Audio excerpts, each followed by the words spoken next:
അബു ഖറ്റാലിനെ കൊന്ന ശേഷം അവിടുന്ന് ഒരു 16-18 മീറ്റർ ദൂരെയായിട്ട് ഈ പോലീസ് ജീപ്പ് അവിടെ കിടപ്പുണ്ട്. അതിൻ്റെ അകത്ത് പോലീസുകാരുണ്ട്, പക്ഷെ പോലീസ് ജീപ്പും ആ നമ്പരും അവിടെ കിടപ്പുണ്ട്.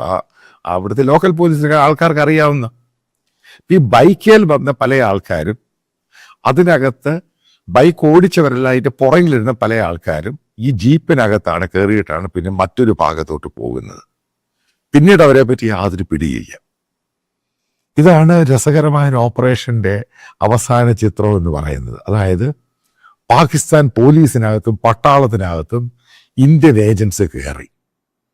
ഇനി ഈ പറയുന്ന പാകിസ്ഥാൻ പോലീസിന് പട്ടാളം ഒന്നും ചെയ്യാൻ പറ്റത്തില്ല. അതിൻ്റെ അകത്ത് ഈ താൽക്കാലിക ഈ ജീപ്പ് ഡ്രൈവറെ പറ്റിയുള്ള ഡീറ്റെയിൽസ് പുറത്തു വരികയാണ്. അയാളെ പറ്റി വലിയ കാര്യങ്ങളൊന്നും ആർക്കും അറിയത്തില്ല. ഇയാൾ ഇസ്ലാമാബാദുകാരനാന്ന് പറയുന്നു.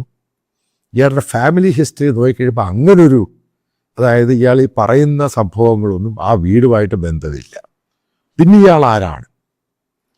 ആ ചോദ്യത്തിലോട്ടാണ് പോകുന്നത്. അതേപോലെ ഈ പോലീസുകാരെ താൽക്കാലികമായിട്ട് ഈ നോമ്പ് സമയമായിട്ട് ബന്ധപ്പെട്ട് അവിടെ താൽക്കാലിക ജോലി, അതായത് ഈ സെക്യൂരിറ്റി ജോലി, പാറാവ് നിൽക്കുക എന്നൊക്കെ പറയത്തില്ലേ, അതായത് താൽക്കാലിക ജോലിയായിട്ട് കയറി 2 പോലീസുകാർ. ഇവരെ പറ്റി യാതൊരു ഐഡിയ ഇല്ല.